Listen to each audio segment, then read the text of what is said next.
Hello everyone, welcome back to my YouTube channel. जैसा कि आप लोगों को याद होगा, हम लोग इस टाइम दिल्ली सल्तनत में आर्ट एंड कल्चर के बारे में बात कर रहे थे।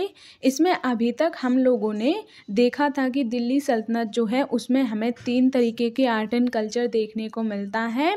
सबसे पहला जो होता है वो होता है इस्लामिक स्थापत्य, दूसरा होता है भारतीय स्थापत्य और तीसरा होता है इंडो इस्लामिक स्थापत्य। यानी कि इन दोनों का जो मिश्रण से जो नई शैली बनी है उसे इंडो इस्लामिक स्थापत्य कहा गया है। ये तीनों स्थापत्य की शैलियाँ क्या होती हैं ये मैंने आप लोगों को इसके पहले वाले वीडियो में डिटेल में बता दिया था। तो अगर आप लोग इनके बारे में जानना चाहते हैं तो पहले आप लोग मेरा दिल्ली सल्तनत के आर्ट एंड कल्चर का जो पार्ट फर्स्ट वाला वीडियो है वो देख लीजिए। उसके बाद फिर मैंने सेकंड वाला करवाया था जिसमें मैंने आप लोगों को गुलाम वंश या फिर प्रारंभिक तुर्कों के टाइम पर किस तरीके का स्थापत्य कला का विकास हमें देखने को मिला था उसके बारे में बताया था।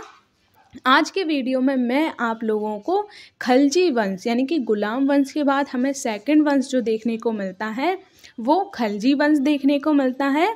इसीलिए आज की वीडियो में मैं आप लोगों को खलजी वंश के टाइम पर किस तरीके से स्थापत्य कला या फिर इसे हम लोग वास्तुकला भी कहते हैं इसका विकास हुआ था, इसके बारे में मैं आप लोगों को आज की वीडियो में डिटेल में बताने वाली हूँ। लेकिन इसके पहले अगर आप लोग मेरे चैनल पर नए हैं तो प्लीज़ मेरे चैनल को सब्सक्राइब कीजिएगा, जिससे कि इसी तरीके के और भी वीडियो आप लोगों को मिलते रहें। इसके अलावा अगर आप लोग एंसेंट हिस्ट्री का भी सिलेबस देखना चाहते हैं तो मैंने एंसेंट हिस्ट्री कंप्लीट करवा दी है। उसका लिंक आप लोगों को डिस्क्रिप्शन बॉक्स में मिल जाएगा। आप लोग वहां से जाकर एंसेंट हिस्ट्री के भी वीडियोस देख सकते हैं। तो चलिए अब हम लोग आज के वीडियो को शुरू कर लेते हैं। प्रारंभिक तुर्कों की अगर हम तुलना में खलजी वंश के टाइम पर देखें तो हमें यहाँ पर स्थापत्य कला के जो विकास के बहुत सारे साक्ष्य देखने को मिलते हैं। यहाँ पर हमें देखने को मिलता है कि प्रारंभिक तुर्कों के टाइम पर जितना भी स्थापत्य कला का विकास हुआ था उससे ज़्यादा अगर हम संख्यात्मक रूप में इस टाइम में बात करें तो संख्यात्मक रूप में तो यहाँ पर कम विकास हुआ था। यानी कि हम कह सकते हैं कि कुछ ज़्यादा इमारतें तो नहीं बनाई गई थी जितना हमें प्रारंभिक तुर्कों के टाइम पर या फिर हम कह सकते हैं गुलाम वंश के टाइम पर देखने को मिली थी। उतनी इमारतें इस काल में नहीं बनाई गई थी।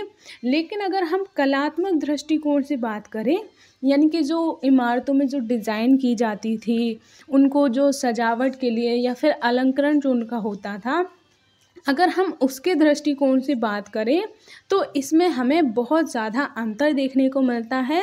यानी कि प्रारंभिक तुर्कों के टाइम से या फिर गुलाम वंश के टाइम से इस काल में हमें जो इमारतें देखने को मिलती हैं वो बहुत ज़्यादा कलात्मक दृष्टिकोण से बेहतर देखने को मिलती हैं। किसकी तुलना में? गुलाम वंश की तुलना में या फिर प्रारंभिक तुर्कों के टाइम की तुलना में। अगर हम संख्यात्मक रूप से कम होने का कारण के बारे में बात करें, यानी कि ऐसा क्यों है कि इसमें मतलब बनाई तो बहुत अच्छी इमारतें जा रही थी, फिर इतनी ज़्यादा क्यों नहीं बनाई गई, मतलब संख्या में वो इतनी कम क्यों बनाई गई? तो इसके कुछ रीज़न थे। जैसे कि अगर हम बात करें खलजी वंश के जो शासक हुए हैं उनकी जो अवधि थी वो बहुत ही कम थी। यानी कि इसमें हमें सिर्फ 3 शासक ही देखने को मिले थे। पहला जो शासक था जिसे खलजी वंश का संस्थापक कहा जाता है वो जलालुद्दीन खलजी था। दूसरा शासक हमें अलाउद्दीन खलजी देखने को मिलता है। उसने ही खलजी वंश में बहुत सारे विकास के नए नए कार्य किए थे, बाजार सुधार के लिए भी बहुत से कार्य किए थे। अमीर और उलेमा जो होते हैं उनके लिए भी उसने बहुत सी नीति अपनाई थी। इसने 3 तरीके के बाज़ार बनवाए थे। इसी तरीके से इसने बहुत सारे सुधार किए थे। उनके बारे में मैंने आप लोगों को डिटेल में जब खलजी वंश करवाया था उस टाइम करवाया था। तो आप लोग अगर देखना चाहते हैं तो आप लोग मेरा वो वाला वीडियो ज़रूर देखिएगा। इसके अलावा अगर हम बात करें तीसरे शासक के बारे में तो वो हमें कुतुबुद्दीन मुबारक खलजी देखने को मिलता है। यानी कि खलजी वंश में सिर्फ हमें 3 ही शासक देखने को मिलते हैं। इसीलिए हम कह सकते हैं कि इस टाइम पर जो स्थापत्य कला का विकास हुआ था या फिर इस टाइम जो इमारतें बनाई गई थी वो बहुत ही कम बनाई गई थी, क्योंकि ज़्यादा बनवाने का टाइम ही नहीं मिला था उन्हें। मतलब उनका जो शासनकाल था वो बहुत जल्दी ख़त्म हो गया था।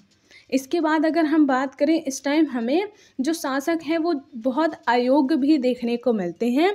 सिर्फ एक ही शासक योग्य देखने को मिला था, वो था अलाउद्दीन खिलजी। उसने ही बहुत सारे विकास के कार्य किए थे, उसने ही स्थापत्य कला का भी विकास किया था। इसीलिए हमें उसके अलावा जो 2 शासक देखने को मिले हैं, उनके टाइम पर हमें कुछ भी विकास देखने को नहीं मिलता है। तो ये भी एक कारण हम मान सकते हैं जिसकी वजह से इस काल में हमें जो इमारतें देखने को मिलती हैं उनकी संख्या कम देखने को मिलती है। इसके अलावा इस टाइम हमें राजनीतिक अस्थिरता भी देखने को मिलती है, यानी कि इस टाइम बहुत सारी जो राज्य था उसमें बहुत सारी उलझनें थीं। दूसरे राज्य भी थे, उनके साथ भी इनकी लड़ाइयाँ होती रहती थीं। नए नए राज्य उभर कर आ रहे थे, छोटे छोटे राज्य उभर कर आ रहे थे, जिन्हें हम लोग क्षेत्रीय राज्य भी कहते हैं। इसके अलावा तुर्क जो व्यापारी हैं, यानी कि तुर्कों के भी बहुत सारे जो व्यापारी हैं, बहुत सारे जो शासक हैं, वो भी नए नए आ रहे थे। तो इस तरीके से हमें इनके राज्य में बहुत ज़्यादा राजनीतिक अस्थिरता देखने को मिलती है।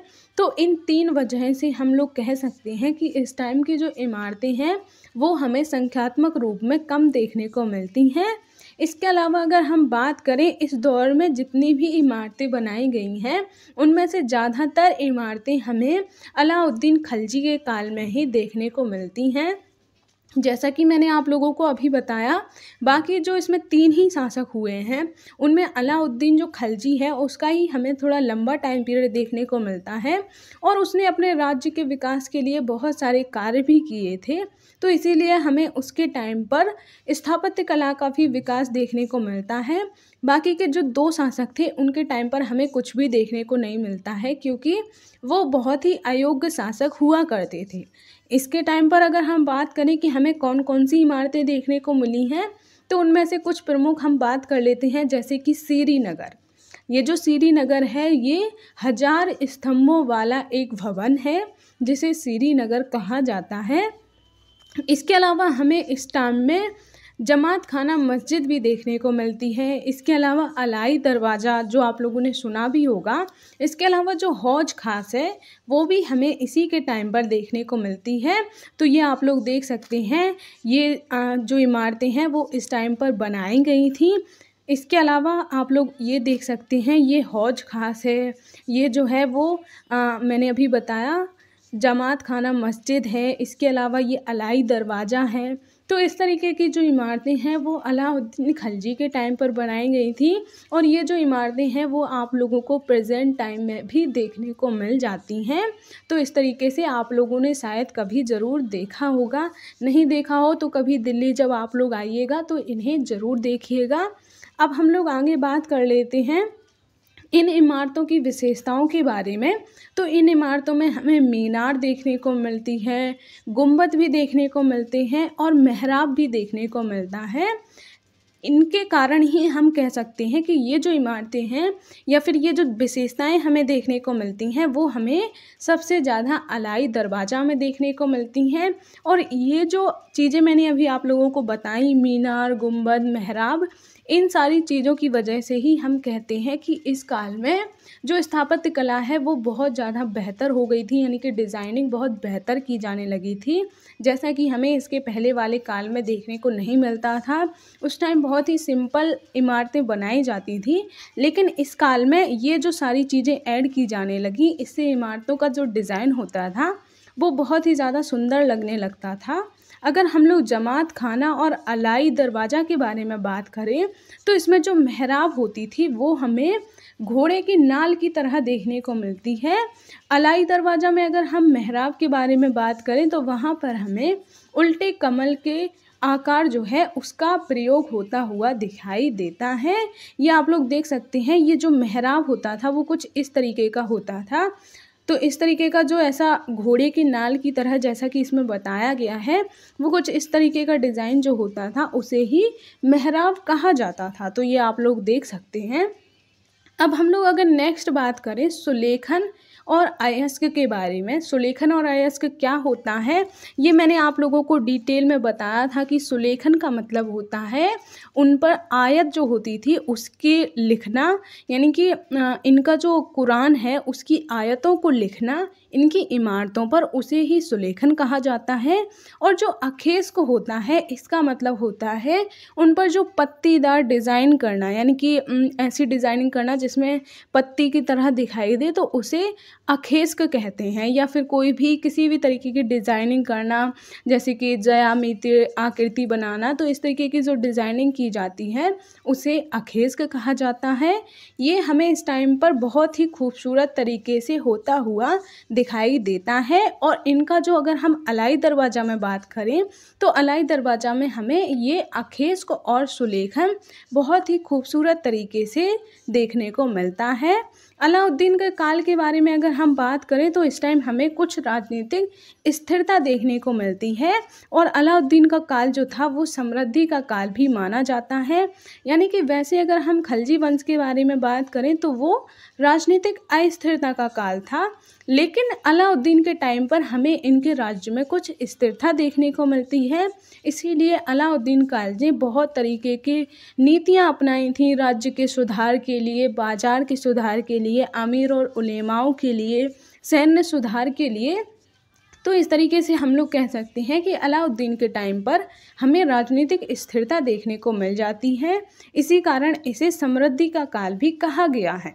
साथ ही इस टाइम पर हमें साम्राज्यवाद का काल भी देखने को मिलता है। और अगर हम बात करें इसकी अभिव्यक्ति जो है वो उसकी इमारतों पर भी देखी जा सकती है।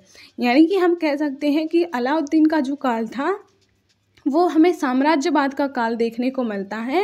और साम्राज्यवाद का जो अंदाज़ा है वो इस टाइम जितनी भी इमारतें बनाई गई हैं उनको देखकर भी लगाया जा सकता है। तो ये था हमारा आज का वीडियो। आज मैंने आप लोगों को खलजी वंश के टाइम पर किस तरीके से स्थापत्य कला का विकास हुआ है इसके बारे में डिटेल में करवा दिया है। अब नेक्स्ट वीडियो में मैं आप लोगों को तुगलक वंश में किस तरीके से स्थापत्य कला का विकास हुआ है उसके बारे में बताऊंगी। और अगर आपको मेरा वीडियो पसंद आया हो तो प्लीज़ मेरे वीडियो को लाइक कीजिएगा और मेरे चैनल को सब्सक्राइब कीजिएगा, जिससे कि इसी तरीके के वीडियो आप लोगों को मिलते रहें। मिलेंगे अब हम नेक्स्ट वीडियो में, तब तक के लिए जय हिंद।